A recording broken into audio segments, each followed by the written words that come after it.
theme Paperback Writer by the Beatles. We're going to welcome a writer to our show, Rachel Hardcastle from England. Good morning, Rachel. How are you? Hi, Paul. I'm great, thanks. It's great to be on the show. The connection, I was telling Mike, because, I talked to you Friday, and Mike talked to you last week to make sure it worked. It sounds like you're right next door to us, yet you're in England. Yeah, yes. I'm in West Yorkshire, England. Yeah, very good. So you're a writer, and we want to talk to you a little bit about what you've done and what you continue to do. As I recall from our conversation, you have 5 books that are already published with 5 more coming soon. Is that right? That's right, yeah. I always have something on the go. The 5 that are out at the moment are all independently published, so indie published or self-published, as some call it. Okay. So you do all the writing, the editing, the book design, the cover design, then you basically have it published yourself. Yes, all the way from the idea through the writing, through the editing, the cover design, and the actual publishing. It's all done by myself with the help of an independent publishing company, KDP or CreateSpace, which are both Amazon companies. Okay, so they go to Amazon and look for CreateSpace. Tell us about your books, fantasy, and see if I pronounce this correctly, you'll have to do it. I can't think of it. Apocalyptic? I write high fantasy books set on a fictional planet in the future, and that's a series of, it will be 12 at the moment. There's 3 that have been released. The 4th will probably be out before Christmas. Okay. I also write post-apocalyptic fiction, so it follows survivors after the end of the world, and there's only 1 book in my trilogy out at the moment, but the 2nd book will be out before Christmas. Okay. So it's fantasy and post-apocalyptic fiction. That's right, yeah. Hey, I got it out there. How about that? Are you impressed? Not a word I use every day around here, but so you talk about, the world has ended, is that right? The world has ended, and that's when your books start? Yes. Okay. This particular trilogy, the book that's out at the moment, book 2, is actually the first one to be published, so they're out of order.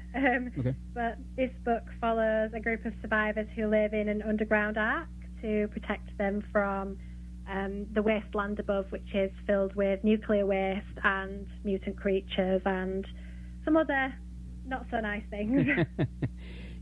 I've talked to writers before about their writing process. Okay, they sit down to write. Do people come in and out and interrupt them? What exactly happens? But I'm guessing with the kind of books you write, you really can't have any disturbances whatsoever because your brain is light years away from reality. Is that right? Yes. I do listen to music while I write, okay. And I don't mind being interrupted, really. I like to have people come in and out and chat with me. I think it's important not to stare at the screen for too long. That's true, too. But, yeah, the less interruptions I get, the better, really. It helps me to stay in the world that I'm writing in. Yeah, I can't even imagine. I mean, I write, some fact-based books. I'm just dealing with facts and laying them out there. But to take your brain to a place that doesn't exist yet, to be interrupted, I think that would, throw me way off. But it sounds like you handle it a whole lot better than I would. It's an awful lot of fun as well. Yeah. It's great to be able to imagine what the futures might be like and what the people are like, and to put that all together in a book for somebody to enjoy. It's a lot of fun for me as well. All right. I want to talk a little bit before we give you your website and how people can get a hold of your books. You had your first, I don't know if it was your first poem published when you were 14 years old. Is that right? Yes. I entered a competition through school. They wanted some teenagers to write books about, I think it was Martin Luther King at the time, okay. Some inspirational poems, and to submit them. And I think I was about 14 years old at the time, and that got published in a poetry selection. And from then on, I just kind of thought, well, if I can write a poem and get that published, what about a book? And that sparked my interest, really, in writing. Wow. And that your first book was published in, 2010? Yes, 2010. The book's actually no longer available. I took it down, having written some other things. I'm hoping to maybe re-release it in the future. It was called Soul Sanctuary, like a chick lit book, and that was in 2010. Okay. I wonder how many writers have taken down their first or second book they ever wrote. As they get older, they realize, wow, I thought it was good when I was a kid, but I'm so much better now. I'm not sure it was terrible. It's just it's not as good as most of my other works. So I think it needs some more work before I dare re-release that. But I'm still proud of it. It was the first book that I ever created and the first thing to be born from my imagination. So I'm very proud of it, nevertheless. Oh, yeah, very good. The first thing I ever had published, and I use the word published loosely, it was published in the elementary school newspaper. So nowhere near the level you were at age 14, but I was in third grade, so I was 8 or 9. Got this thing published, and I was just so doggone proud. I thought, wow, I'm a published writer. This is great. Like 2 years later, I read it again. I thought, well, that's the biggest piece of junk I've ever read in my life. I just hope nobody ever finds it, because, I guess it was okay for an 8-year-old. I think I still do that now. Well, the more you learn, the better you get. You look back and say, well, if I had known then what I know now, there would have been a better book. Exactly. All right, so how do people get a hold of you? I know you have a website. Is that the best way to go to find information about you? Just give us your website, if you will. Yes, my website's erachelhardcastle.com, Rachel spelt with an A-E-L at the end. I have all my social media links on there, so you can find me via Facebook, Twitter, Pinterest, Google+, all the popular ones, and there's a place where you can send me a message and a little guest book that people can sign as well, and I'll get back to anybody that wants to pose questions or queries on there.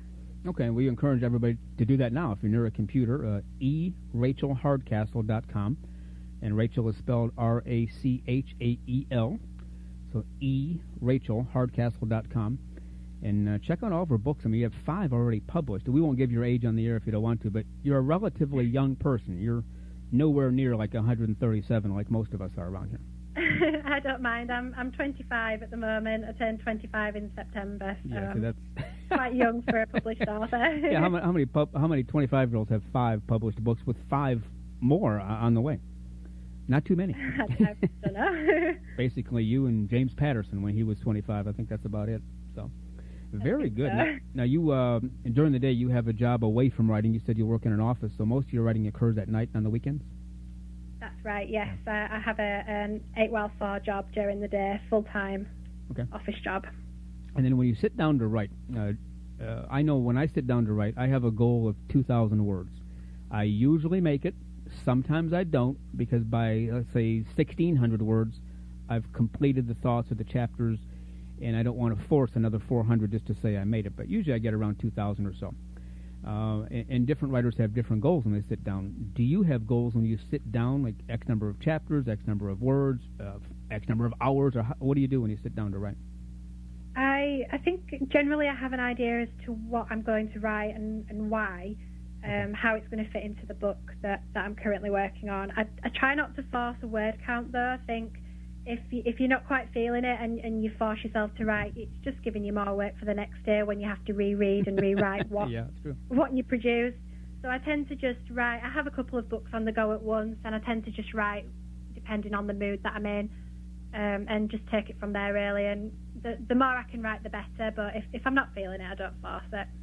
Now, you sometimes have more than one book going at a time, right? Yes. I usually work on 2 or 3 books at a time. At the moment, I'm working on the 4th book for the high fantasy series, Finding Pandora.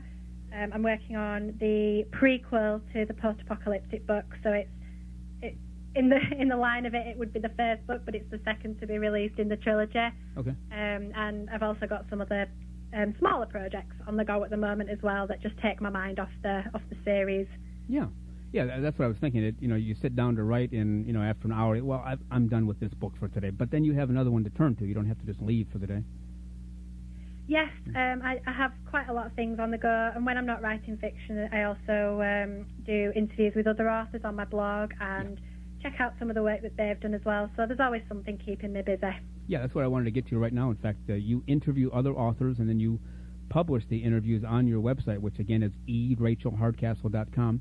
How did that come to be? How did you decide to do that, to interview other authors and publish the interviews? I think once you join a couple of writing groups, particularly on Facebook, you realise that there are other indie authors out there, and some of them are struggling, some of them are in the same position you're in, and some of them are quite a lot further down the line. And I think there's a nice range of opinions and experiences on there, and for other authors to be able to sit and read through a basic interview, the only questions I do are 10 set questions that they get sent to the author. Okay. They type up their answers and they send them back, and I just go through it and publish that for everybody else to have a look at. If it helps even just one other writer, it's worth the time and the effort. So that's all I do. That's very nice of you to do that. Everybody is always looking for answers, so we encourage them to turn to your website and read those interviews. Even at my age, which is more than 25, I can still learn something from everything that I do. Whether it's reading an interview from your website or reading somebody else's book, I can always learn something. And so, we always encourage writers, get out there and read as much as you possibly can. Do you agree with that, to read as much as you can if you're a writer? I definitely agree with that. I'm always reading a book. I know that some others don't necessarily agree, but I do. I've always been a reader anyway, but there's some really wonderful, really talented writers that have filled in that interview form and sent it back to me, and it's a great way for me to build relationships and friendships with other writers as well. So I would encourage other writers in my position to do the same thing. It's really good. All right, very good. What is your, this might be an unfair question to ask, so don't answer it if you don't want to, but do you have a favorite book you've ever written? A favorite book of mine that I've written, probably the most recent release, which is Aeon Infinitum. It's Run for Your Life. It's the first in the trilogy, but the second along the timeline, and that's the post-apocalyptic book that's just come out.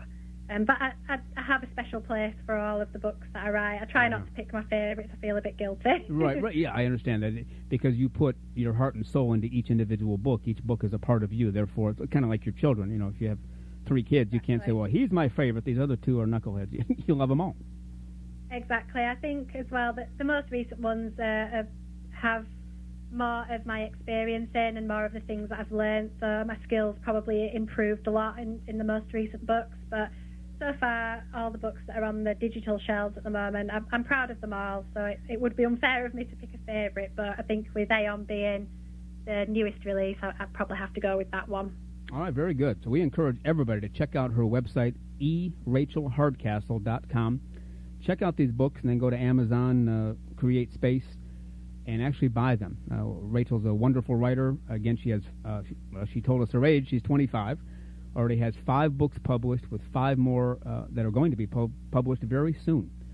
Rachel, we really appreciate you being on the show today. I think you've inspired a few writers in the Detroit area and lands beyond. I know you have people in England listening too, so we appreciate that. That's no problem. Thank you very much for having me on the show. It's been great. All right. Thank you. We'll be in touch again soon, and we'll have you back when your next 5 books come out. How's that sound? That sounds great. Thank you. All right, Rachel. Thank you very much. Have a great day. Okay, bye-bye. Bye.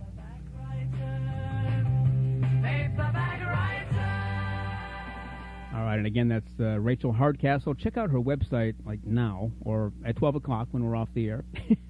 erachelhardcastle.com. Rachel spelled R-A-C-H-A-E-L.